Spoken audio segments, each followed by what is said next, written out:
shirkan maanta ka furmay magaalada Boorama oo socon doona muddo 2 maalmood ah ayaa waxa ay ujeedadiisu tahay adkaynta darka nabadda iyo isbarbartaaga cadaaladda waxaana ka qayb qaadanaya in ku dhow 200 oo xeer beegtida dhaqanka ee ood wadaagta ku ah gobolada galbeedka Soomaaliland waxaana sidoo kale goob joog ka ah wasiirro xukuumadda ka tirsan barasaabada gobolada Awdal Salal iyo Maroodi Jeex iyo mas'uuliyiin kale maayarka magaalada Boorama ayaa ugu horeyntii soo dhaweeyay marti sharafta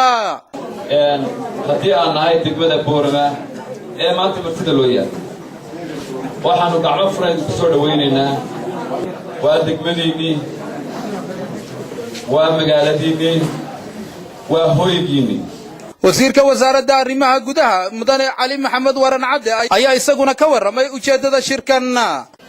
saldhigiisu waxa weeye adkeynta nabadgelyada dalkeena iyo xasiloonidiisa mar hadday nabadu noqotay furaha nolosha aadamiga waxaa lagama maarmaan ah in la helo habkii loo ilaalin lahaa dhidibbadan loogu aasi lahaa nabadgelyada labada tiir ee ugu waaweyn ee lagu ilaalin karo nabadda iyo xasiloonidu waxa weeye dhaqanka iyo sharciga ama shareecada wasiirka wasaaradda boosaha iyo isgaarsiinta mudane Maxamed Jaamac Abgaal iyo wasiirka wasaaradda xidhiidhka golayaasha mudane Aadan Axmed Warsame oo iyaguna hadalka qaatay ayaa waxay carabka ku dhufteen xaaladda ugu horeysa ee hortaalla ee wasiirkuna ka dhawaajiyay waxa weeye shaqooyin baa la soo qabtay cadaalad darro dadka la tirsaday imika soo gaadhay in la kala sheego cidda khaldan iyo cidda laga khaldan yahay inta isdulantay iyo waxaan dhacay aynu wada fulino amniga ugu wanaagsan dadku way ilaashadaan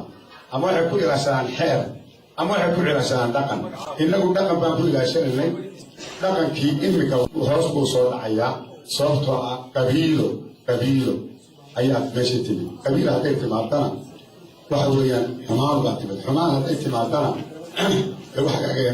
wixii intaasi ka dambeeyay ayaa oday dhaqameedyo kala duwan oo iyaguna halkaasi ka hadlay ayaa carab dhabay ahmiyadda shirkani leeyahay waxaana ay sidoo kale tilmaameen duruufaha ku gadaaman in maanta cadaaladdu noqoto mid la taam yeelo